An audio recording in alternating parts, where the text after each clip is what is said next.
People of the State of Michigan versus Donald Raymond Lester. We are here today for a final pretrial conference in this case ahead of a trial scheduled for June 20th and 21st. We are proceeding today partially in person and partially by video conference. First, let me have the attorneys place their appearances on the record, beginning with Ms. McClure.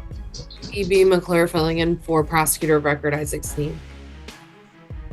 Samara Hennigan on behalf of Donald Lester. All right, and Mr. Lester, I believe, is in the jail Zoom 2 device. Mr. Lester, are you there? Yeah, I'm here. All right, so I don't know what's going on with the camera. We can't see you. It looks to be I can see you. Almost. I'm saying that we can't see you, Mr. Lester. So, Ms. Hennigan, where do we stand? Are we ready to proceed to trial on June 20th? Thank you, Your Honor. I met with my client yesterday and did make the final offer to him with regard to plea agreements. My client has declined to accept the plea that was offered by prosecution. I also was informed by my client that he has filed a few motions. I guess you would say pro se. I have not seen those motions myself, but he says he mailed them to the court. He does have many objections to the proceedings. That being said, the next step that would be appropriate with regard to our legal procedures would be to go forward with trial. I am prepared to do that, though I do believe that my client will object to that, Your Honor. So I do want to make sure that I represent his wishes as well, while I still inform the court of whether or not I'm ready to proceed. So I will be ready to proceed for trial next week. That being said, my client does not want to go to trial as he feels that the court doesn't have jurisdiction over him on this matter in order for us to move to trial. Hey everyone, welcome back. Today, we're checking in on the return of a sovereign citizen I covered recently, the one who talked himself into 93 days in jail. This time, he's at his final pretrial, facing a solid plea deal and a shot at freedom. If he can just stay quiet, let's get into it. And he was very upset, I would add, just for the record, for his, for appellate purposes for him, that he was upset that I agreed to a trial schedule at a past hearing. And I did try to explain to him that that's just a procedure, that the court is on timeframes according to statute, and that at some point we do have to set a trial schedule, even though it was my intent to continue to try to negotiate this case for him along the way. All right, to the extent that there's any objection based on court's jurisdiction, I can't hear you. Can you speak up, please? To the extent that there's any objection to proceeding to trial based on the court's jurisdiction, I would deny that, as the court does have jurisdiction over this case. It is a felony case involving an alleged felony which is alleged to have occurred within Lenawee County, state of Michigan. This is the circuit court for the Lenawee County, state of Michigan, and therefore jurisdiction is appropriate. Ms. McClure, is there anything we need to address from the people's side? The people have not received any motions that have been referenced, but as far as I know, we are prepared to proceed to trial next week as well. Right. All right, so do we have proposed jury instructions and voir dire questions yet? We do not. I know I spoke with Mr. Sneed yesterday, but I'm certain that we can agree upon those within the next day or so. I see some in our file, so maybe he's drafted them and just not. Yes, he was working on them. Okay, so I'll need those by the end of the week so that we have an adequate amount of time to get prepared for trial. I would also like to intervene here real quick, but that being said, the motion is just not for the jurisdiction, it's also for personal jurisdiction and subject matter jurisdiction. I had the right to a resisting unlawful arrest, and it's not being addressed. The Supreme Court ruling on that, I just read that not too long ago, and they arrested me for an old traffic ticket. Is where it started at. They're trying to dodge the point of where they harassed me for 3 days before they arrested. And as far as this possession situation go, I was informed yesterday by my attorney, who I haven't talked to since March, that I was looking at 14 years. Under your court, Michigan rules that after 10 years, under a lower felony, after 10 years, it's automatically expunged. So I'm trying to figure out how am I being charged with a habitual criminal. And also, I would like to get that in writing, that you said that you have jurisdiction over this case, but not the said person. He doesn't hold back. In the sovereign citizen mindset, laws only matter if someone gets hurt. Everything else is fair game. But in the real world, we live in a society with rules, and no one gets a free pass. Like everyone else, these self-declared rebels are still expected to follow the law. And that's all in the motions that I sent over to the clerk's office. I also have them all notarized. I also have copies of everything that I sent over there. So there should be somewhere in y'all file that y'all should have it. Your Honor, I did. And personal. And like I said, I haven't talked to this woman since March.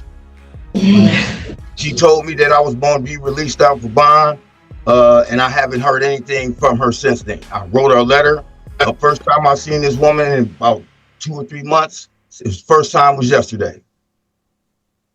And she doesn't represent the said name anyway. I've talked to her about that situation too. Somebody's not being truthful here. And I've been sitting here almost 10 months without a bond or even so much as calling my witnesses. She's never asked me anything. So my due process is being violated. Also, I'm sitting in here on an unsigned warrant. Unsigned. A probable cause warrant. They trying to make it look like they arrested me for those charges, and it's not what it was for. That's not what it was for. I was arrested for driving on a suspended license from back in 2016. That case got dismissed.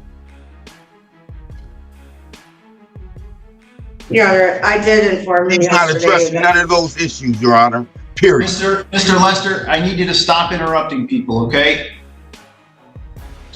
What is it that you wanted to say? I did inform him yesterday that the charges he was facing could, that it's up to 14 years because there's consecutive sentencing available on those charges. He has a felony that is up to 10 years and then 2 R&Os which can be sentenced consecutively if that were requested and or if the court were to do it.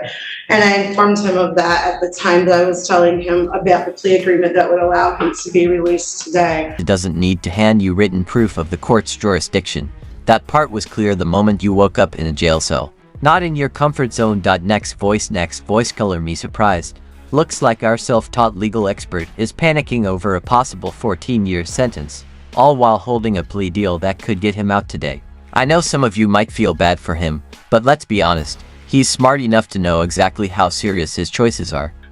So he is correct in that I did inform him of that, but it's not because of a habitual offender notice, and he asked me about that yesterday, and I reiterated again yesterday that that is not why.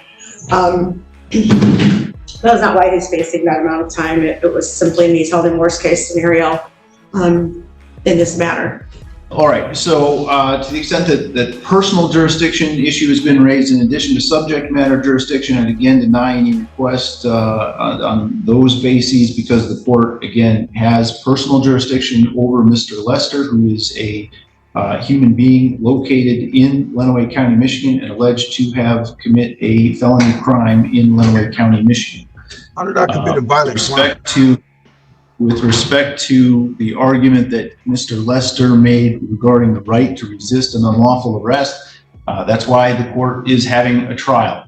One of the elements that the prosecutor needs to prove in a resisting and obstructing case is that the officers were on duty, acting lawfully, and made a lawful arrest that Mr. Lester resisted. So that's the purpose of the trial. With respect to any issue about expunged convictions. We're not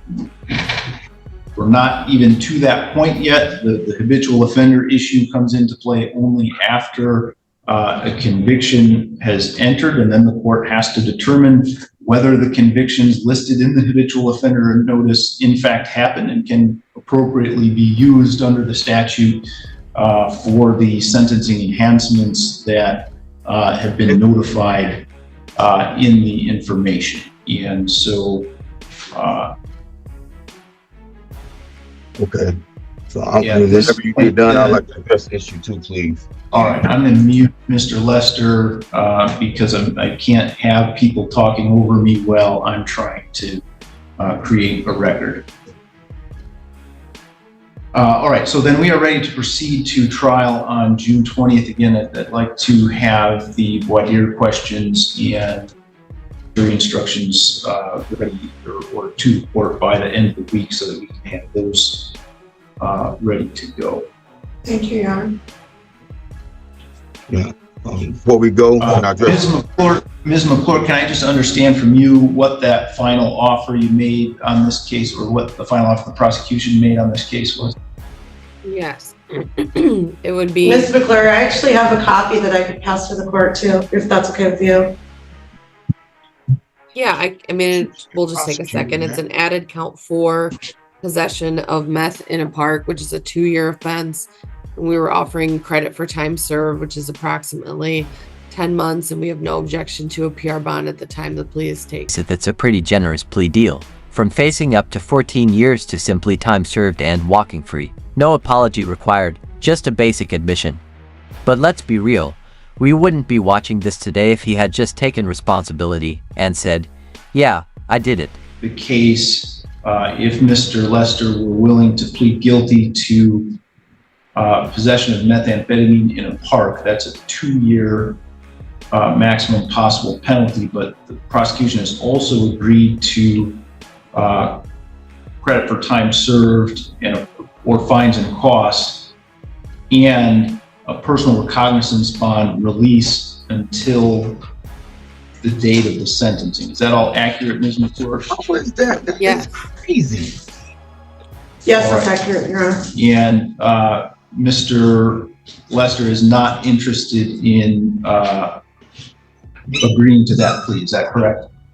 It's my understanding, but it seems that he would like to say something about it, Your Honor, so I prefer that he answer that question himself. Yeah, I would like to say something because of the fact that you keep trying to let me out on a PR bond and you want me to come back to court for sentencing, but you won't let me out to try to get my witnesses and gather the evidence that I need to be able to present it at trial. I haven't even went over this one. I haven't even went over any kind of defense with this woman. I am being prosecuted and persecuted by her and a prosecutor. And it's obvious. It's very obvious. It stands out. I haven't talked to this lady since March.